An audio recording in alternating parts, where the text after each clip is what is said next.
ఈరోజు జర్నీ చేయబోతున్నాం. మరి అలాగే మనం స్టార్ట్ అయిన ఈరోజు ఇక్కడ ఈ ప్లేస్ వచ్చేసి అల్లూరి సీతారామరాజు డిస్టిక్ మరి రామచంద్రపురం మండలం అంటే మారుమూల గిరిజన ప్రాంతమైనటువంటి పోచవరం సార్.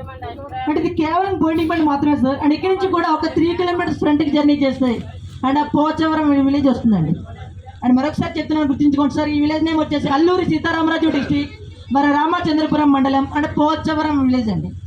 అండ్ అలాగే మన ఎండింగ్ పాయింట్ వచ్చేసి పాపికొండల నడుమన ఉన్నటువంటి అతి దట్టమైన అడవి ప్రాంతంలో ఉన్నటువంటి విలేజ్ తెల్ల దిబ్బలు అనే విలేజ్ వరకు ఈరోజు మనం జర్నీ చేయబోతున్నాం. ఏలూరు డిస్టిక్ పోలవరం మండలం తెల్ల దిబ్బలు అనే విలేజ్ వరకు ఈరోజు మనం జర్నీ చేయబోతున్నాం. అడగనా అండ్ ఇక్కడి నుంచి కూడా మనకి మెయిన్ ప్లేసెస్ స్టార్ట్ అవ్వాలంటే సింపుల్గా 1 అవర్ టైం ఉంది సార్. అండ్ అలా కాకుండా మీరందరూ కూడా వచ్చేటప్పుడు శ్రీ సుందర సీతారామ చంద్రస్వామిని దర్శించుకొని వచ్చే ఉంటారు కాబట్టి దర్శించుకున్నారండి, వెరీ గుడ్ సూపర్. అండ్ అలాగే దర్శించుకొని వచ్చే ఉంటారు కాబట్టి మన విహారయాత్ర స్టార్ట్ అవ్వాలన్నా సరే అండ్ ఆ రాముల వారిని మనస్ఫూర్తిగా స్మరిస్తూ వెళ్దాం సార్. అండ్ అది ఎలా అంటే నేను జై శ్రీరామ్ అంటే నాతో ప్రతి ఒక్కరు కూడా అందరూ చిన్న పెద్ద కొలీగ్స్ ఫ్యామిలీస్ అందరూ కూడా నాతో సమానంగా గట్టిగా జై శ్రీరామ్ చెప్పారండి. అండ్ ఎవరైతే జై శ్రీరామ్ చెప్పలేదో వాళ్ళకి మధ్యాహ్నం లంచ్లోకి పప్పు తగ్గిస్తారండి.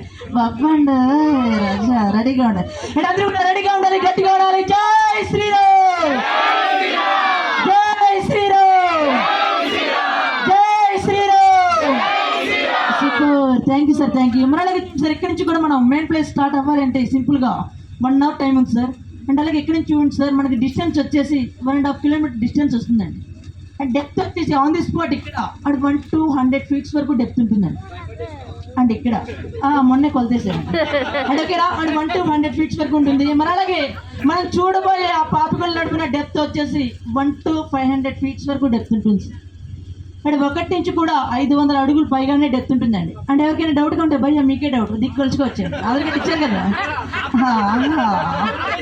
అండ్ ఇక్కడ మరి అలాగే డిస్టెన్స్ వచ్చేసి ఆ పాపికొండల నడుపున 1/2 కిలోమీటర్ కన్నా చాలా తక్కువగా ఉంటుందండి. అండ్ 1/2 కిలోమీటర్ కన్నా చాలా తక్కువగా ఉంటే 300 మీటర్స్ మాత్రమే వెడల్పు ఉంటుంది.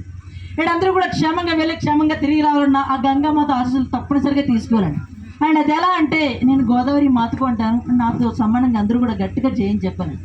అంటే ఎవరైతే జయం చెప్పలేదు వాళ్ళు ఎక్కడే దించేస్తాం, గొప్పలేదు క్యాన్సిల్. అంటే ఇక్కడ గోదావరి మాతాకి